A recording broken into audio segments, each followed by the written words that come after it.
Dear listeners, welcome to another episode of our podcast series, Food for Generation. In this episode, we are going to talk about chocolate.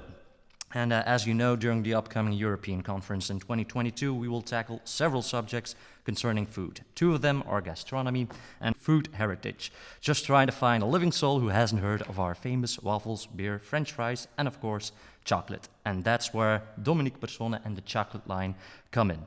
So today I have invited the most Shock-o-latier, as he likes to dub himself. Ladies and gentlemen, I give you Dominique Persoone. Dominique, welcome. Hello. More than welcome. What an honor to bring you to my wonderful world of chocolate, the world of imagination. And a long time ago, when I was very thin and had beautiful long hair, I fell in love in the kitchen with the magic chocolate. So a long time ago, I fell in love with chocolate when I was working in the kitchen, and instead of starting a restaurant, I decided to start a chocolate shop. We started very small together with my wife more than 30 years ago, and now we're quite big company. We have a professional chocolate factory, and one of our most important clients are definitely Japan. Sounds wonderful. I can imagine from that little boy's dream to now, there were a lot of challenges along the way. With all respect for the classic recipes of chocolate, they're wonderful and they make Belgium chocolate an amazing brand. But I use my imagination from the kitchen to create chocolates. We have chocolates with cauliflower, with asparagus. You can do so many wonderful things with chocolate. And when I started in the chocolate business, a lot of my friends who are cooks said, Dominique, chocolate must be very boring. How can you do that every day? But believe me, the world of chocolate is amazing. All right, sounds great. Sounds great. Now, you've come a long way, but behind every self-made man is a strong team, a boss lady, and a talented son. Could you tell us a bit more about the team? Well, actually, the chocolate line, it's a family business. The big boss is not me, thanks God. I had to promise my account never make invoices. Every week, my wife gives me the money to drink beers and smoke cigarettes. On Sunday, drink health, and it's an amazing system. I would never change it. And my son is in the company as well now. He's the creative guy. He loves to spray, he loves new techniques, and I think there's a lot of discussions at home about the future of our company, but hey, a family, a dream team, we can change the world. Great. There are a lot of young professionals, a lot of young entrepreneurs in the audience. If you could give one piece of advice to them, what would that be? If you start your business, I think it's very important, don't go for the money. Money is boring. Go for your dream, go for your passion. Don't think too much, just follow your heart and you can do amazing stuff. One of the examples I can give you, long time ago, I made a machine for sniffing chocolates for the birthday party of the Rolling Stones. Everybody thought that I was completely wacko. Don't do it, it's stupid, you're gonna have bad publicity, blah, blah, blah. Just follow your heart, and in the meantime, we already sell more than 25,000 machines for sniffing chocolate worldwide. Don't think too much, don't be afraid of the customer. We're fucking 2020, go for it. Everybody's waiting for a good joke. Okay, cool. Well, many people know you as a TV personality. Many people know you as a chocolatier. But in the past couple of days, weeks, months, years, mainly you're an artist. Where does your creativity come from? Well, it's a difficult question. Where does your creativity comes from? And I think it's something in your mind. I always think about chocolate, about funny combinations. If I go shopping with my wife, I don't look at the dresses that she wants to buy, but I look at the designs, the things we can use into our creations. And it's a freaky thing. I know nothing about cars. Football is very boring for me, but food, the wonderful world of food is so amazing. If I go to the jungle and I see all the spices, all the fruit, all the things we can eat in the jungle, a lot of stuff we don't know yet. And you can make funny stuff. I think One of the examples is, for example, lipstick. Lipstick is made of cocoa butter, but doesn't really have a flavor. So for me, as a foodie, it was stupid. Why do we put cocoa butter on our lips without flavor? So I change it with real chocolate. And believe me, sexy gothic lips are very wonderful. I'm very curious right now. I believe. I'll buy some.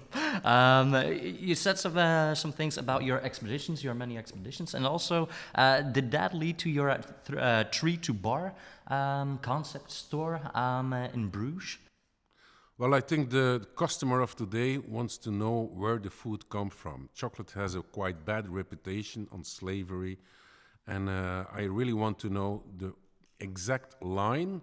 So the most of the chocolates we make is with friends. We buy cocoa beans from farmers that we know in Peru, in Guatemala, Colombia. But of course, we have our own cocoa plantation in Mexico, and we're very proud of it. It's an amazing project. It started more than 10 years ago now, and every year we receive about 4 tons of cocoa beans. And for me, it's very emotional if you can really make chocolate with your own beans. Mm-hmm. And you talked a little bit about sustainability. How do you improve the sustainability from your chocolate in your plantation? What thrives? Well, I think it's the responsibility of all of us, and definitely in the food business. If you know that the hardest job of chocolate is the farmer, and it's the guy who get the less money in the whole line, so it's not logic. He does the hard work, but he receives no money. So we really want to pay him correct, even more if he can improve the quality. We support him to make better quality of beans, so everybody's happy about it. And then for us, it's an amazing job to make the chocolate with the wonderful beans, really the flavors. Also sugar, we do a lot of tests with alternative sugar, for example, coconut blossom sugar, or honey. I'm a beekeeper, and we work together with scientists to take the humidity out of the honey, so we have a kind of honey powder that we can use in our chocolate. I think there's a lot of recipes that we still have to develop in the world of chocolate. But on the other hand, I think it's our responsibility to help the world a little bit. And we have a wonderful project in Mexico. It's the chocolate line We Care Foundation. So my wife is a spice specialist, and all the spices that we grow there, vanilla, cinnamon, peppers, we dry them and we sell them here, and all the money goes to the chocolate line We Care Foundation. And it's a foundation who supports the schools in Mexico. We buy a lot of stuff for the school, for the kids, but we also try to help the animals. We have an adoption center for spider monkeys and the plantation. It's monkeys who are very bad treated in private world, and we try to give them a second chance. But it's strange. For example, in Mexico, insurance doesn't exist. The money for retirement doesn't exist, and we try to help the people and explain to people how they can have a better life. And it's not only in Mexico. We have also a project in Congo, in Virunga. It's the biggest national park of Africa. The movie The Lion King is based on that park. And the director is an amazing, cool guy. It's a Belgian prince, a real prince, Emmanuel de Merode, and he asked me to help him and to make a new economy, so that instead of killing the animals of the park to survive, that the people can have a normal job and earn some money. So we have a coffee project, we have a chia seed project, and I'm responsible and invested in the chocolate factory. We promised that we wouldn't take €1 out of the company. All the money stays in Virunga to help the animals, of course, the gorillas, the elephants, and of course the local people. It's a responsibility that you have to take as an entrepreneur, not for your reputation, but from your heart. And believe me, if you go for positivity, the positivity will come back to you. Inspiring. Wat is dat? Inspiring. Verschiet van zijn avond. Yeah, that's true. You really want to you care about the people, world, environment. I hear you try to set you apart from other production line. Is there some form of things you want to do to lower water use, land use, and improve biodiversity? Just because you treat the farmers so well, do that return to the earth? Well, I think it's our responsibility not to only to take care of the people. Of course, it's main important. Everybody should be happy in the whole world of chocolate.